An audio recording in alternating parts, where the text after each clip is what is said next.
So when you are running your pig farm, there is always that question of how often should you feed your pigs? Because we all want our pigs to grow. We all want our pigs to be fat. We all want our pigs to be bulky. So we want to feed them to the best we can. Now, how can you feed your pigs and get the best possible results? Well, if you ask me, I'll tell you one thing that I do on the farm, because I always say the things I do on the farm and the things that have been working for me for some time. So as you can see these pigs, as you can see how bulky they are.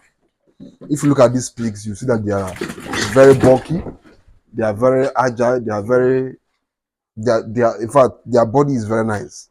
So how do I feed my pigs to get the best possible results? Now, when it comes to my growing pigs, now these ones are growing pigs.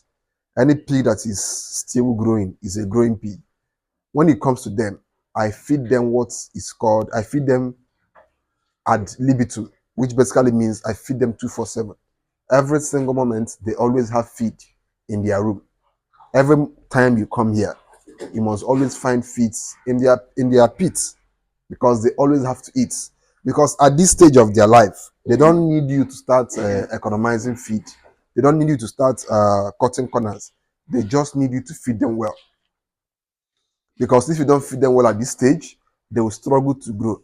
It's even much better that you economize later than at this stage when they are still growing. If your pigs are less than 4 months and less than 50 kg, don't economize. Feed them constantly and good quality feed.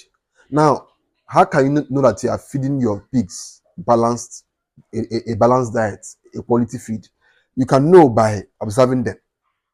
The thing about pigs is whatever you give to them is what they will show you, as long as they have the right genetics. For example, these guys now are TN70s. These guys are TN70s. These guys are 2 months plus. Now, these pigs, if I'm not feeding them well, they will show it to me that, see, you are not feeding us very well. They will reflect my feeding on their body, because of course the genetics part has already been solved. They have quality genetics, so genetics is not the problem. So if they're not looking good, most likely is my feeding. Whatever you give to a pig is what is going to reflect. So if I'm not feeding them well, they'll tell me through how they will look. See, boss, you're not feeding us well.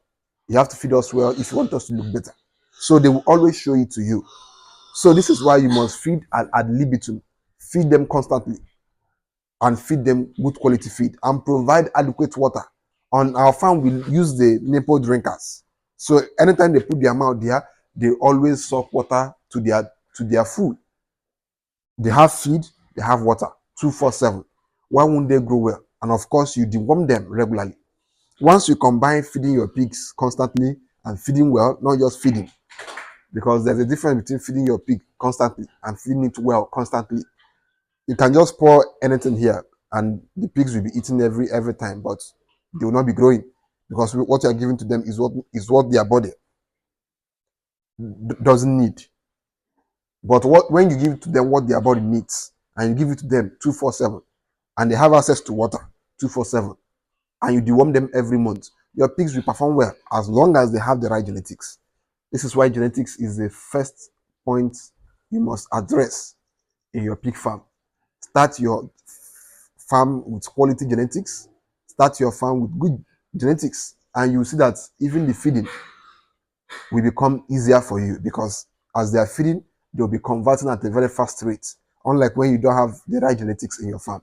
The more they eat, in fact, when your pigs don't have the right genetics, it will be like the more you look, the less you see, because you'll be feeding them, hoping they will grow well. But yet, they'll still be there looking at you. And you'll be asking yourself, am I not feeding these pigs? Whereas you are spending money feeding them. So this is why you must get the right genetics at your farm.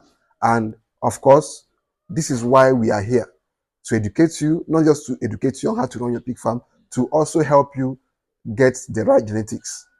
So if you are looking for good genetics, for good pigs, for good breeds of pigs to start your farm with, of course, we are here for you. So that's basically what I wanted to share on this video, on how to feed your pigs and feed them well and get the best results possible.